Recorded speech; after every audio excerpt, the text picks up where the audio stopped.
รกันนะคะเพื่อนๆ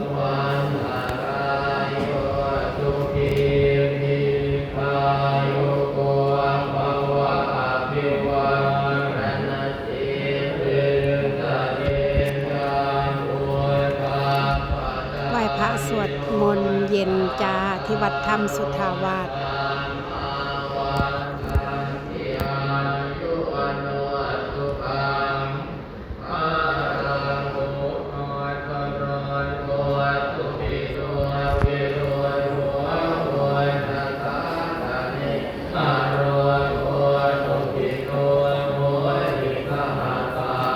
เอาบุญด้วยกันนะคะ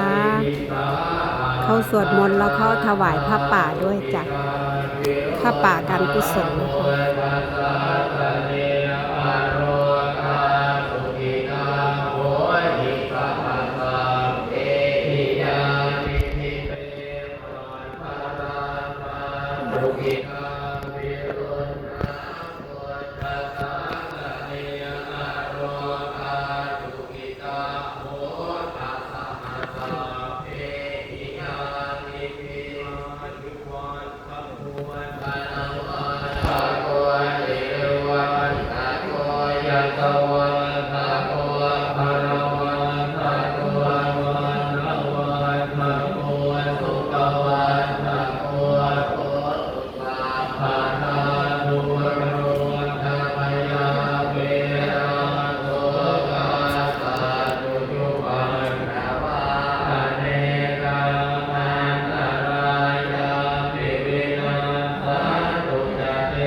รับพรนะคะเพื่อน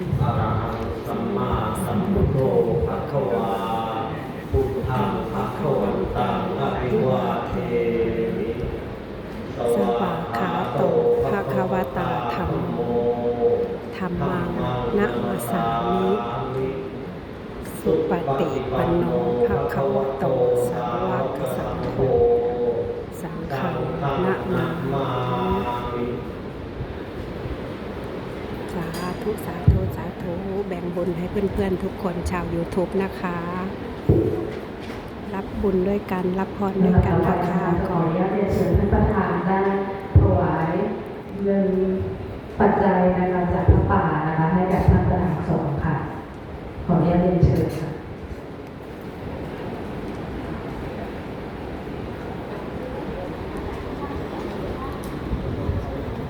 ยอดจะ1,920 บาทนะคะขออนุโมทนาสาธุกับทุกท่านด้วยนะคะสาธุสาธุคนละ10-20นะ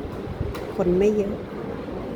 ค่ะในโอกาสต่อไปนะคะจะขออนุญาตเรียนเชิญท่านประธานนะคะได้กราบลาพระรัตนตรัยและถวายความเคารพหน้าพระบรมฉายาลักษณ์พระบาทสมเด็จพระเจ้าอยู่หัวค่ะ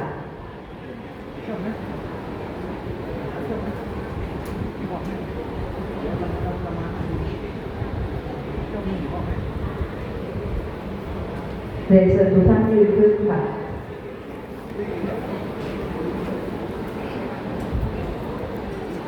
ถวายความเคารพ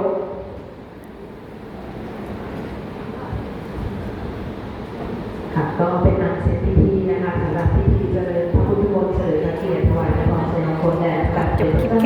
ค่ะ และพระบรมสารีวงศ์ในวันพฤหัสบดีที่ 27 มีนาคม